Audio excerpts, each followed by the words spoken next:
Hello, welcome to week 2 of the anatomy course. This week's all about proportions. We're going to be using the head as a unit of truth. We're going to take the head and find out how to build a full skeletal figure using this as a unit of measurement. And we'll also look at how to build a head.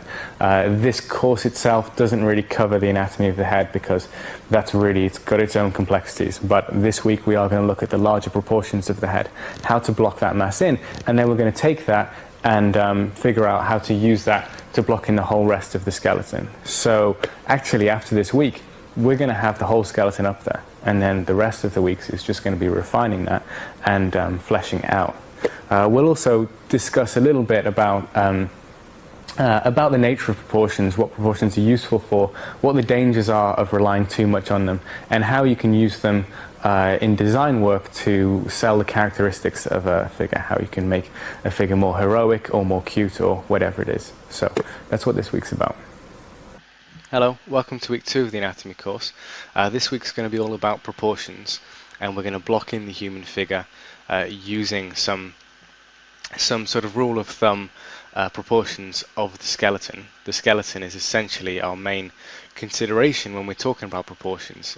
Fat and muscle and things like that won't change the length of the limbs or the height of the torso or anything like that.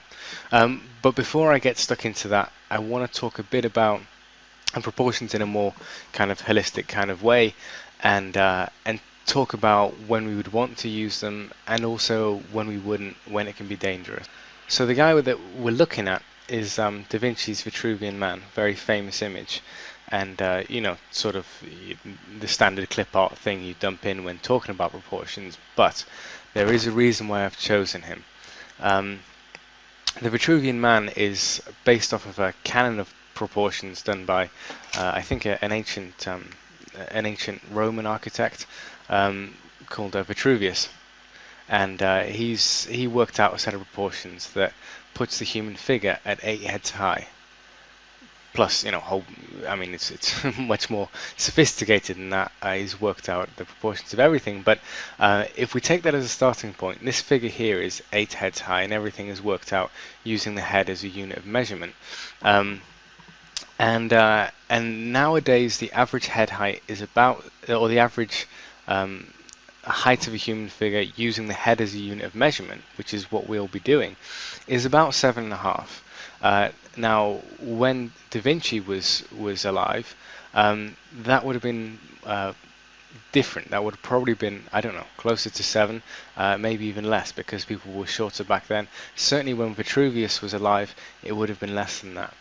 So what he's come up with is not a realistic set of human proportions, and not even an ideal set of proportions, but let's say an artist's interpretation of what an ideal set of proportions could be, and that's going to vary from artist to artist, and will vary from place to place as well. If these guys have been working out of Asia or out of Africa, probably they would have come up with a different set of proportions. And this is the crux of what I want to say about proportions, because there's two sides to this coin. One, the way in which it's very useful to us as an artist is it gives us a go-to set of rules so that we can quickly block out a figure that we know is going to look and feel accurate and realistic, and that stops us having to reinvent the wheel every time and figure out, how long should an arm be, how long should a leg be. If we have a idealized human figure in our mind that is our go-to human figure, then we can go to that anytime when we need to sculpt or create the human figure, and then create variations based off of that if need be. So that's the way in which studying proportions is incredibly useful to us as artists. But the flip side of that is if we find ourselves getting falling too much in love with proportions and the idea of a set of rules that we can use and can and should follow in order to create a figure. And this is a strange sort of thing that I've observed happening time and time again with people when they start out studying, is that they get so fascinated by the idea of proportions and have in their head a pursuit, let's say, of a perfect set of proportions.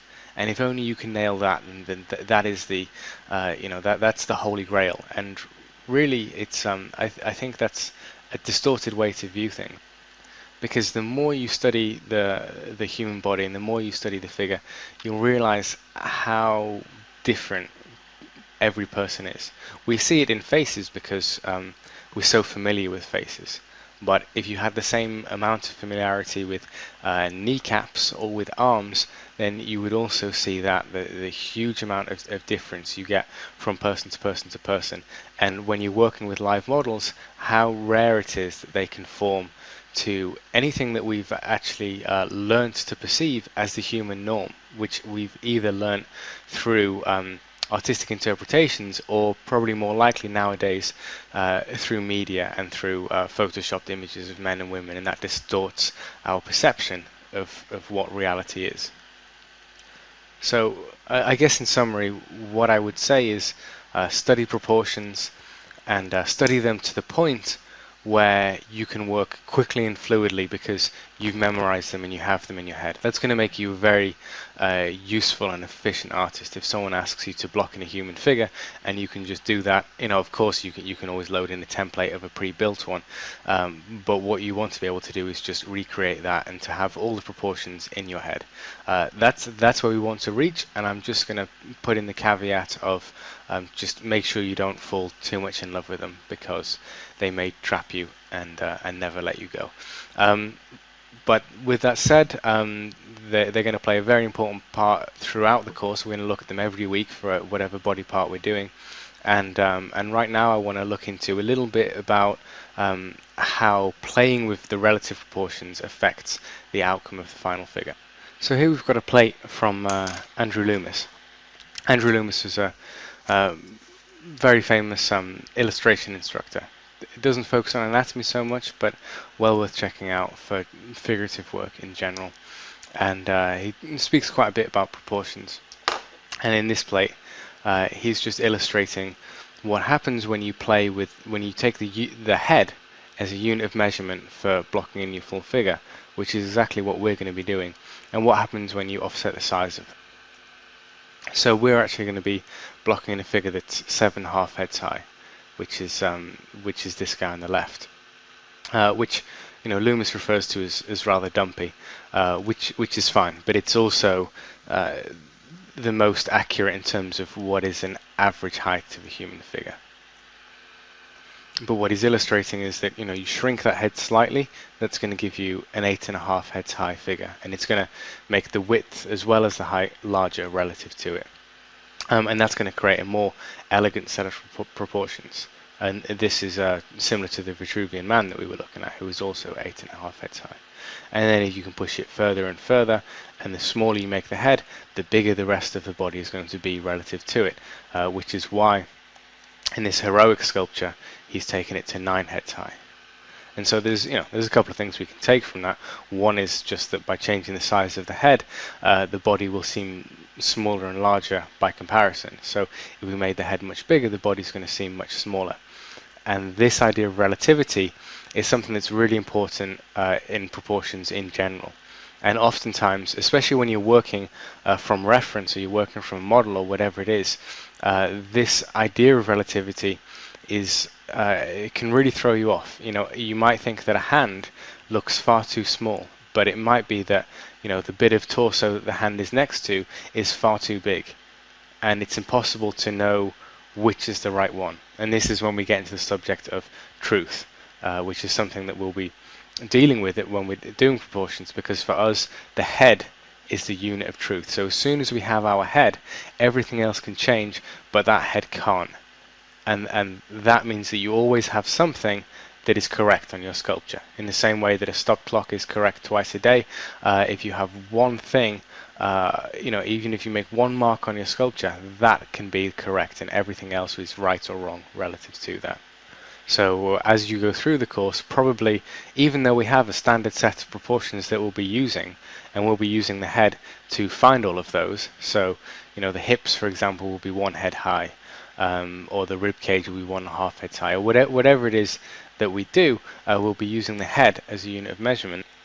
but we're still probably going to come across proportional errors or things that look slightly wrong in what we do, and there's a whole process of learning how to problem solve that and understanding that the relative nature of how proportions work is a key part to being able to solve those problems. For example, a leg could look too long, but it be exactly the right length, and that probably means that it's not wide enough. So the thinness of it is making it look longer than it actually is. And of course, as we can see here, changing the proportions changes the nature of that character, changes the personality of the character, and that can be fine. It can be something that you use to your advantage in design, but you don't want to accidentally stumble into it. So, if you accidentally have a head that's far too big, then the body's going to feel much smaller, as I've mentioned. We can take a look at this guy, Gizmo, and this is typical of a cute character design, right? Because if you go the other way, you move into a more childish sort of thing. Babies and children have heads that are very big relative to the size of their body. So when we see that, we relate to something that's very young, which is something that we would want to care for, and we read that as cute. So yeah, I'm throwing that up there just so you can see an example of how playing with the proportions is very impacts the character, the nature of the character, in a very real way. And like I mentioned last week, the broad strokes are what's important, and it doesn't get much more broad than the basic proportions of your figure. So if your proportions are saying something about your character that you don't want them to say, there's nothing you can do that's gonna save it. For example, if you were to on this course block in your figure at 2 heads high, you could sculpt the most amazing anatomical details here, and really capture all the nuance of it, and it's still going to look really weird, which is completely related to what we were talking about last week of you get those big things working and then worry about the smaller things and then the smaller things. So yeah, these are the I don't know, just my thoughts pertaining to proportion. We will be using the head as unit of measurement. Like I mentioned, we're going to be doing a 7 half heads high figure. So yeah, let's look at that in some more depth.